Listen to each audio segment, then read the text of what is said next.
जाऊ द्या महाराज, तुमच्या आणि माझ्या घरात गरिबी होती पण विचाराची श्रीमंती होती. जाऊ द्या, आपली आई बिचारी गरीब होती, ती शिकेल नव्हती, पण गुरुजीला काय म्हणायची माहिती का? कधी जरी आई पाण्याला चालली हांडा घेऊन आणि गुरुजी गल्ली ना आला ती म्हणायची, भाऊ हाणता येईल तेवढं हाना पण शिकत पाहिजे.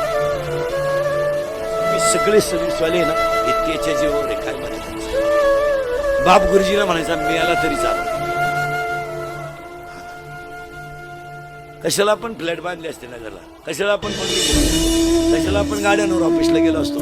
ही सगळी पुण्य त्या नऊवार साडीतल्या आईची आणि फाटक्या धोतारातल्या बापाची. काय जाऊ द्या, बिचाराला बनेल नव्हतं बनेल, त्याला खुपी होती. जाऊ द्या, आपल्या आईच्या रंगाचं 3 रंगाचं लुगडं होतं पण शिस्त होती. खायची मजा पण फालतूपणा चालणार. पोरगी जर उशिरा आली ना तर नऊवार साडीतली आई म्हणायची, इकडे एक का ग उशिरा आली. पोरगी म्हणायची बरोबर आहे. आई म्हणायची थोबाड फोडीन, काल सावली तिथं होती. आईला